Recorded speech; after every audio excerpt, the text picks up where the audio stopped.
মনে করেন যে বিএনপির সেই কাল থেকেই ভালোবাসি বা সরাসরি তো দেখা করতে পারবো না, মনে করেন যে দূরের থেকে দেখলেও মনে করেন যে একটু আবার ভালো লাগবে। প্রাণের দাবি হচ্ছে হাটাজারি যে 500 শয্যা একটা বিশিষ্ট একটা হাসপাতাল নির্মিত হওয়ার কথা ছিল। আমরা চাই এই হাটাজারি, খাগড়াছড়ি এবং রাঙ্গামাটি এবং হাটাজারি এই বৃহত্তর এলাকা নিয়েই পার্শ্ববর্তী দুইটা উপজেলা নিয়ে এই বৃহত্তর হাটাজারি, এটা দুইটা জেলার পার্বত্য জেলার প্রবেশদ্বার। আমরা মনে করি এই যদি 500 শয্যা বিশিষ্ট হাসপাতালটা আমাদের প্রাণের দাবি, এবং যে হাটাজারিতে একটা বাইপাস বারবার জ্যামজট হচ্ছে, এটার জন্য যে বাইপাস সড়কের কথা বলা হয়েছে, আমি মনে করি অগ্রাধিকার ভিত্তিতে এই বাইপাস সড়কটা নির্মাণ করলে এই হাটাজারি দুর্ভোগ লাঘব হবে। এটাই আমাদের প্রাণের দাবি। আজকের সমাবেশ থেকে আমরা চাই এই যে 500 শয্যা বিশিষ্ট হাসপাতাল এবং হাটাজারি বাইপাস সড়ক অতি দ্রুত উন্নয়ন হোক এবং হাটাজারি যেন শান্তিপ্রিয়তা বজায় থাকে।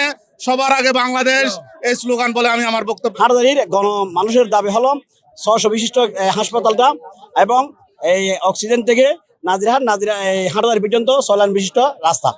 এইটুকু আজকে প্রধানমন্ত্রীর কাছে আমাদের চাওয়া জোর দাবি। জন্য দাবি এটাই, উনি আছে, এইটাই সৌভাগ্য আমাদের সবাই হাটাজারি বেশি। ওনাকে আজকে অনেকদিন বাদে 70 বছর বাদে মানুষ দেখতে পারবে হাটাজারি মানুষ, এটাই তো মানুষের একটা ছাওয়া হওয়া।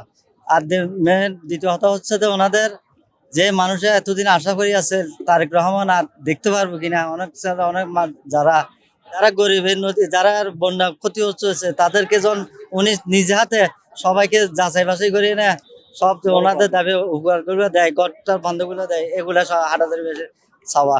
মনে করেন যে বিএনপির সেই কাল থেকেই ভালোবাসি। এখন আমাদের মিত্রী আসতেছে এখানে, এখন নেতা আসতেছে, আমরা এ কারণে এখানে এসেছি। তাই নেতার সাথে দেখা করব বা সরাসরি তো দেখা করতে পারবো না, মনে করেন যে দূরের থেকে দেখলেও মনে করেন যে একটু আবার ভালো লাগবে। দূরের থেকে হলে দেখতে পারবো, কাছে যদি যাইতেও না পারি দূরের থেকে এলে দেখতে পারবো।